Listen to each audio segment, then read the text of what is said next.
Ciao, salve a tutti e ben ritrovati!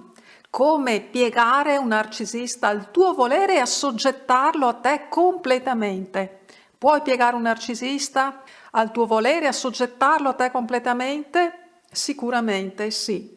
Puoi piegare un narcisista al tuo volere e assoggettarlo a te completamente. Ma in ragione del tuo grado di empatia, se sei una persona empatica, ti risulterà molto difficile mantenerti salda e distaccata emotivamente. Quando si gioca sull'idea che l'empatica vince il narcisista, non è che l'empatia vinca sempre tutto e vince tutto. L'empatia è un punto di forza, come ho detto tante volte, come mi sono sprecata nel ripetere che anche l'anima e lo spirito sono sempre un punto di forza, il nostro punto di forza, ma questo non significa che basta essere empatici e allora la si ha vinta su un individuo sprovvisto di qualità umane per eccellenza come lo è un narcisista patologico, overt o covert e magari anche maligno o perverso, rispetto a qualità umane come sono l'empatia, la benevolenza, la dimensione animica. In un recente video parlavo anche di intelligenza, che non è necessariamente e sempre quella del quoziente di intelligenza, quella quantificabile da quoziente di intelligenza, perché in realtà ci sono abilità cognitive che sono difficili da misurare. Quante volte si sente per esempio dire da uomini che con un grado di istruzione basso e che si autodefiniscono persino poco intelligenti, eppure hanno realizzato una fortuna economica nella loro vita. C'è un quid soggettivo che va oltre certi dati quantificabili ed anche questo riguarda qualcosa di molto vicino alla dimensione spirituale di sé, che non è solo l'empatia, ma è anche per esempio la volontà, che è una facoltà dello spirito importantissima quanto poco affrontata, eppure è determinante in tante situazioni della vita e in tutte quelle situazioni che riguardano la crescita personale. Ma riguarda anche la dipendenza affettiva. Tante volte sembra banale dire ci vuole determinazione e volontà, perché la dipendenza, ogni forma di dipendenza, è appunto quello che indebolisce la volontà quando non l'annienta. E vedi che la volontà è veramente quello che ti rende forte, va però allenata.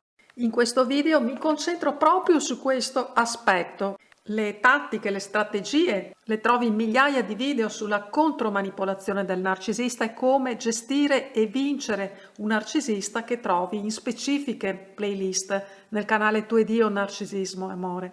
Puoi applicare tutte quelle tattiche, strategie, ma se le applichi e poi ti manca l'elemento fondamentale, vedi appunto la volontà, vedi appunto l'autostima, la sicurezza in te stessa, in te stesso, la forza interiore e tutti quegli elementi e quelle caratteristiche strutturanti della tua personalità, del tuo modo di essere e di sentirti, magari ti riuscirà di manipolare il narcisista, ma lo farai per 2 o 3 settimane, magari anche un mese o 2, ma poi ripiomberai nelle tue insicurezze di fondo o in un senso di aspettativa nei confronti del narcisista, che sono 2 aspetti che invalidano ogni tua tattica e strategia con un narcisista.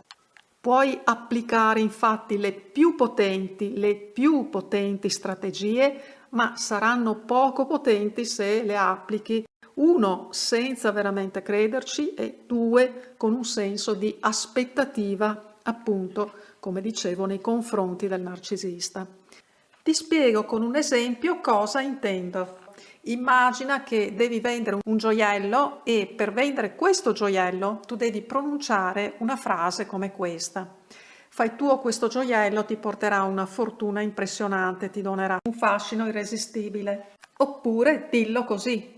Fai tuo questo gioiello e ti porterà una fortuna impressionante e ti donerà un fascino irresistibile. Quale dei 2 modi di pronunciare quella frase ti invoglia di più a fare tuo quel gioiello? Un modo esprime sfiducia e poca convinzione, mentre l'altro esprime fiducia e convinzione, che possono anche essere recitate, Del resto anche la recita a volte può funzionare, così come funziona ripetere a se stessi le cose più e più volte. Alla fine finiremo per convincercene. Motivo per cui un buon esercizio è proprio quello di ripeterci frasi automotivanti.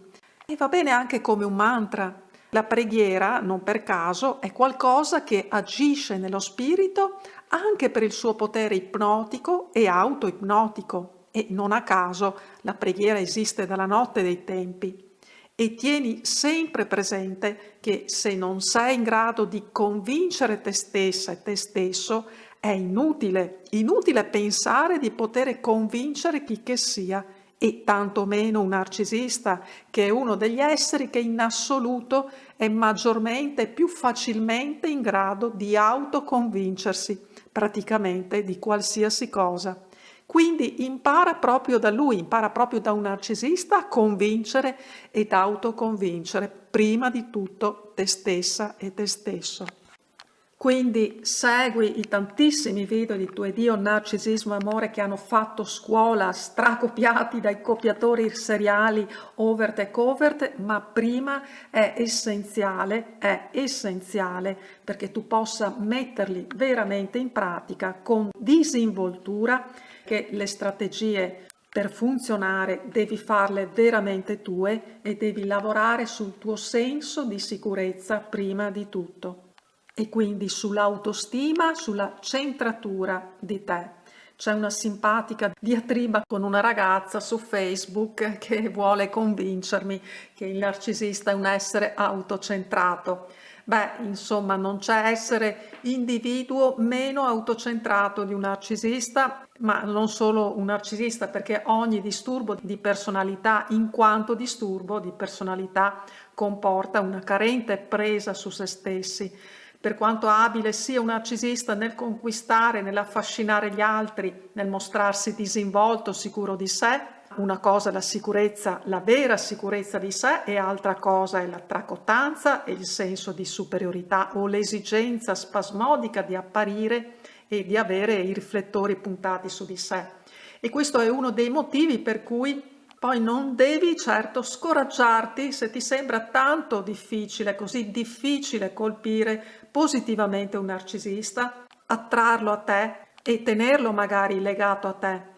Mantieniti tu autocentrata ed autocentrato, sicuro e sicura di chi sei e di cosa è importante per te, e già avrai fatto con un narcisista manipolatore o una narcisista manipolatrice o un manipolatore di altra fattispecie. Se ti mantieni salda e saldo a te stessa, a te stesso, avrai fatto la gran parte del lavoro di assoggettamento emotivo da parte dell'altro, da parte, nel caso specifico, di un manipolatore, narcisista o meno egli sia. Ti abbraccio forte, sempre felicissima di leggerti e della tua splendida presenza. A presto, ciao, ciao, ciao.